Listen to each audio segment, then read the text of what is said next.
చాలు అందరికీ నమస్కారం. కూటమి ప్రభుత్వం అధికారంలోకి వచ్చి దాదాపుగా 2 సంవత్సరాలు కాబోతోంది.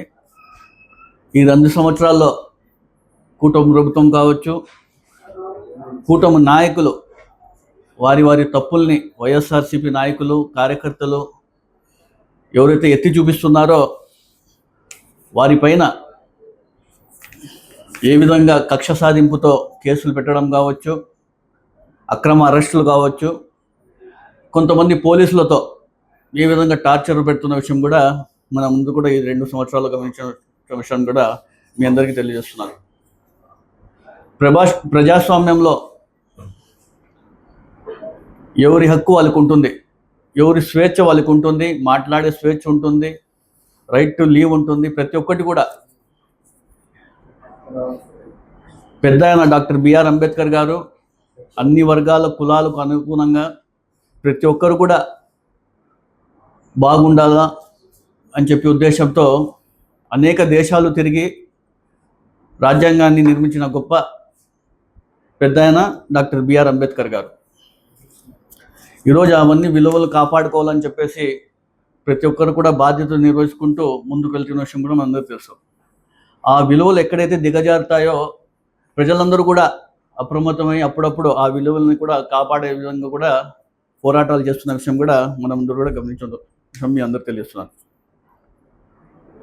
కొంతమంది కూటమి ప్రభుత్వంలో అధికారులు కావచ్చు, పోలీస్ వ్యవస్థలో పోలీసులు కావచ్చు, ఏదైతే కూటమి నాయకులు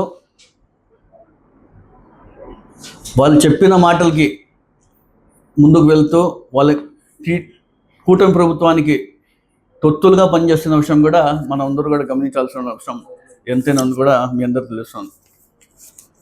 నేను ఒకటే చెప్పదలుచుకుంటున్నాను, మీరు బెదిరిస్తే ఏమైనా వైఎస్ఆర్సీపీ నాయకులు కావచ్చు, కార్యకర్తలు ఏమైనా భయపడతారా?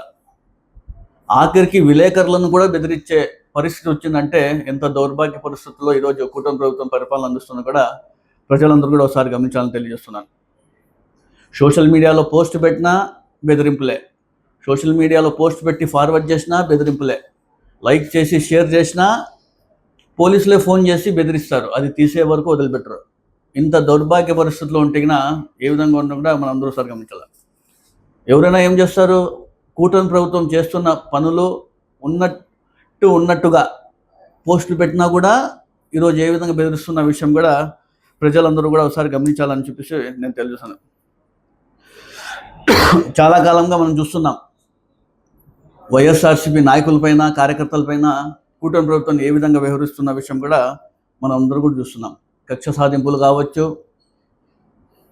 మాటలతో దాడులు కావచ్చు, కేసులు పెట్టడం కావచ్చు, అక్రమ అరెస్టులు కావచ్చు, అదేవిధంగా పోలీసులతో ఏ విధంగా ఇబ్బంది పెడుతున్న విషయం కూడా అందరూ కూడా గమనించాలని తెలియజేస్తున్నాను. ఈ మధ్యకాలంలో మనం చూస్తే అనేకటువంటి అక్రమ కేసులు కావచ్చు, అక్రమ అరెస్టులు జరుగుతున్న విషయం కూడా మనం చూసాం. మొన్నటి రోజు మనం చూసుకుంటే మాజీ వైస్ చైర్మన్ దశరథ రామిరెడ్డి అని చెప్పేసి పెద్ద ఆయనకి ఏ విధంగా 2 కార్లు ఫ్రాక్చర్ అయ్యే విధంగా, ఒక చెయ్యికి గాయాలు, అంత తీవ్రంగా ఆయన పైన దాడి చేసిన విషయం కూడా మనం అందరూ గమనించాం.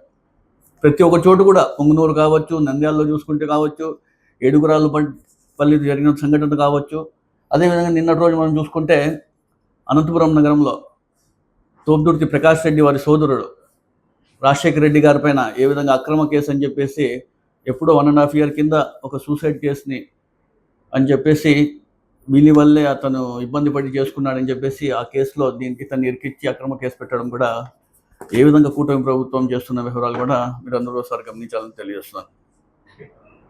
అరాచకలు అయితే చెప్పకూడదు. ఇక ఏ విధంగా అరాచకలు జరుగుతున్నాయి రాష్ట్రంలో. వినకొండలో మనం చూసుకుంటే ఒక మైనారిటీ రషీద్ అని చెప్పేసి నడి రోడ్డులో ఏ విధంగా నరికి చంపిన విషయం కూడా ప్రజలంతా ఒకసారి గుర్తించుకోవాలని తెలియజేస్తున్నాను. రాజకీయ కక్షలు కావచ్చు, రాజకీయ హత్యలు కావచ్చు, మహిళల పైన అగత్యాలు కావచ్చు, బాలికల పైన అగత్యాలు కావచ్చు, అదేవిధంగా మహిళలకే రక్షణ లేకుండా పోయింది ఈరోజు రాష్ట్రంలో. అదేవిధంగా మానభంగాలు కావచ్చు. గతంలో పవన్ కళ్యాణ్ గారు 30,000 మహిళలు ఆంధ్రప్రదేశ్లో కనపడడం లేదు, మిస్సింగ్ అయిందని చెప్పాను పవన్ కళ్యాణ్ గారు.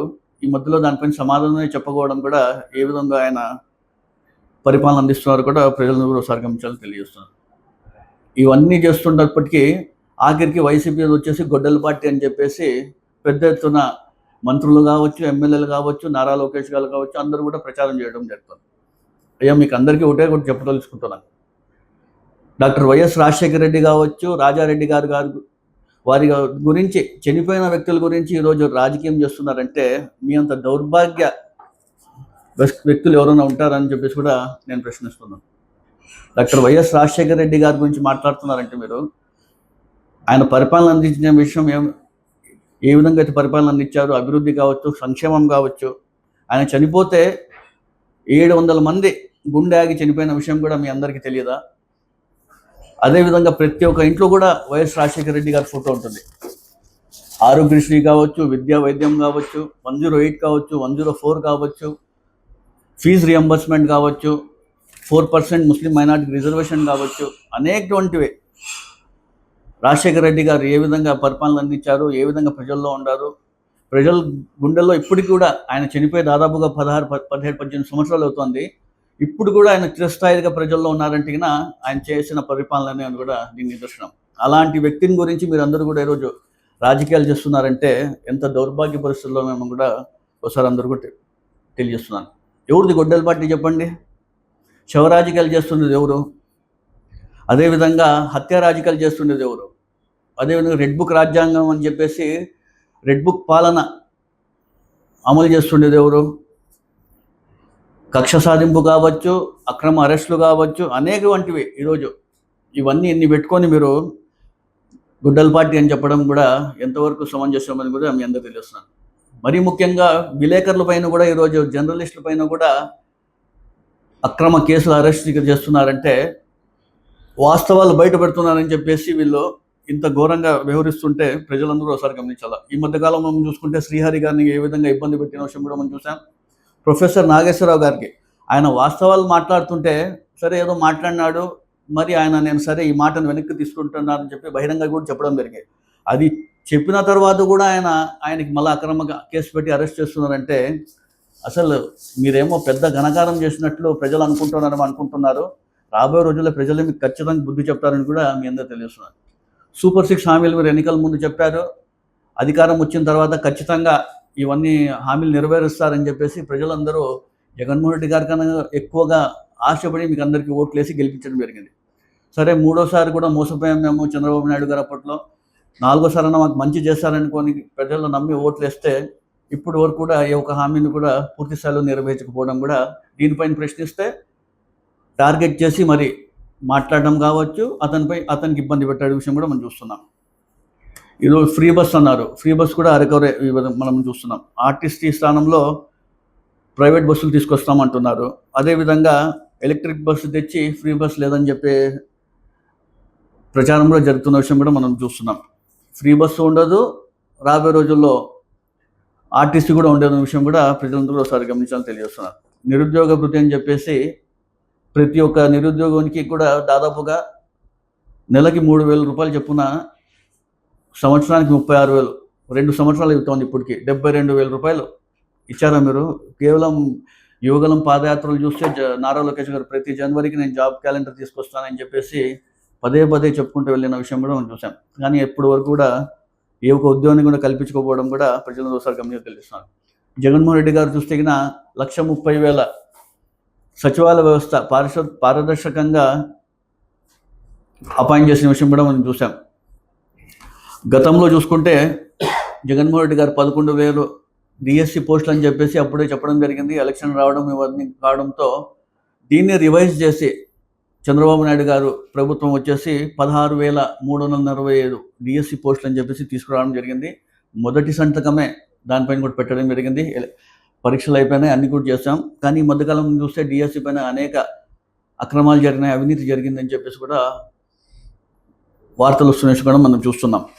ఈరోజు ఒక జీవో కూడా చూడడం జరిగింది. దీనిపైన ఎవరైతే మీరు ప్రశ్నిస్తారో, ఎవరైతే దీనిపైన మాట్లాడతారో వారిపైన డిఫమేషన్ కేసు వేస్తూ క్రిమినల్ కేసు కూడా పెడతామని చెప్పేసి కూడా ఈరోజు ఒక జీవో కూడా చూడడం జరిగింది.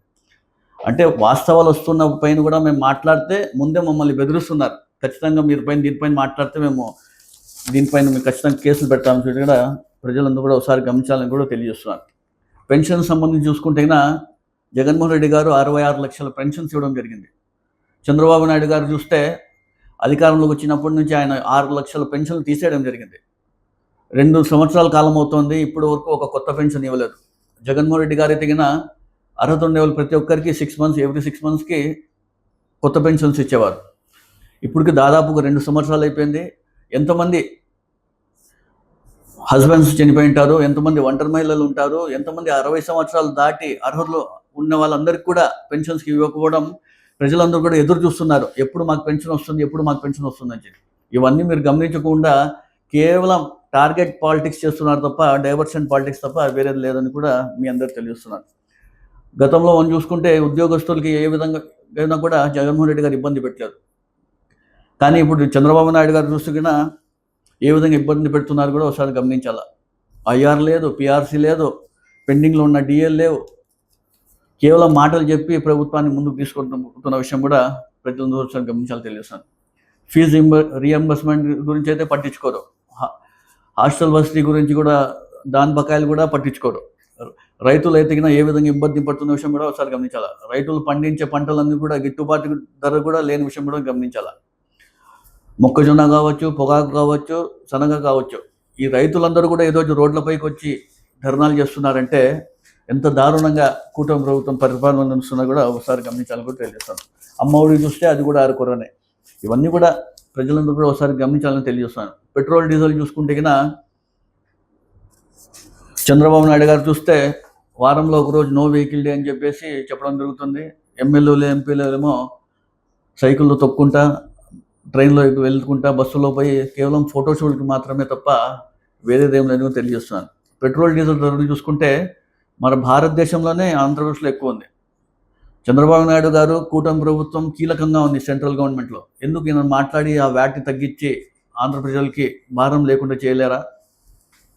కేవలం ఏదో ప్రజల్ని మొబ్బపెట్టుకుంటా ముందు పోతున్నారు చెప్ప వేరేదేం లేదని తెలియజేస్తున్నాను. ఎన్నికల ముందు చూస్తే అధికారం వస్తేనే నేను పెట్రోల్ డీజిల్ ధరలు తగ్గిస్తాను, వ్యాట్లో నేను తగ్గిస్తానని చెప్పి చెప్పడం చంద్రబాబు ఇప్పుడు నోరెందుకు మొప్పడం లేదని కూడా మీ అందరూ తెలియజేస్తున్నాను.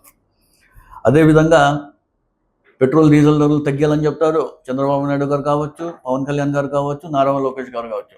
వీళ్ళందరికీ కూడా మాత్రం ప్రైవేట్ జట్లు, చాపర్లు ఉండే విషయం కూడా అందరు గమనించాలి. ఎక్కడ హైదరాబాద్కి వెళ్ళిన చాపరే, చిన్న ప్రోగ్రామ్కి వెళ్ళిన చాపర్లోనే ప్రైవేట్ జట్లు వెళ్తున్న విషయం కూడా ప్రజలందరూ కూడా ఒకసారి గమనించాలని తెలియజేస్తున్నారు.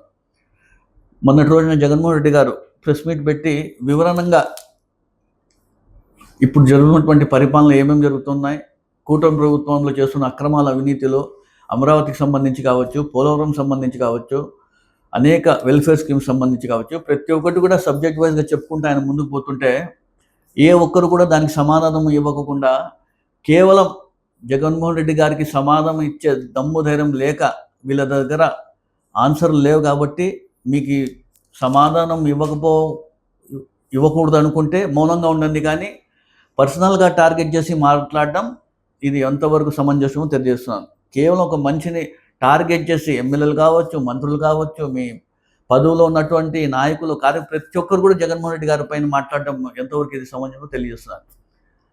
ఏమైనా మాట్లాడితే సమాధానం ఇవ్వండి తప్ప మీరు పర్సనల్గా టార్గెట్ చేసి వైఎస్ రాజశేఖర రెడ్డి గారి గురించి మాట్లాడతారు, వాళ్ళ కుటుంబం గురించి మాట్లాడతారు. అయ్యా ఇవి రాజకీయాలు చేయండి, కానీ ఇంత నీచంగా రాజకీయాలు దిగజారి రాజకీయాలు చేస్తున్నారంటే కూడా ఒకసారి ప్రజలందరూ కూడా తెలియజేయాల్సిన అవసరం ఎంతైనా ఉంది. మీరు కేవలం డైవర్ట్ పాలిటిక్స్, టార్గెట్ పాలిటిక్స్ చేస్తున్నారు. పాలసీస్ పైన ఎవరు మాట్లాడడం లేదు. ప్రజలందరూ కూడా గమనిస్తున్నారు. జగన్మోహన్ రెడ్డి హయాంలో ఏమేమి చేశారు, 5 ఏళ్లలో ఏమేమి అభివృద్ధి కార్యక్రమాలు చేశారు, ఏమేమి మంచి చేస్తున్నారు అన్ని కూడా చూశారు. ఈ 2 ఏళ్ల కాలంలో మీరు చేస్తున్న అరాచకాలు, అవినీతి, అక్రమాలు, మీ దౌర్జన్యాలు అవన్నీ కూడా ప్రజలందరూ గమనిస్తున్నారు. రాబోయే రోజుల్లో ప్రజలు మీకు అందరికీ బుద్ధి చెప్తానని తెలియజేస్తున్నారు.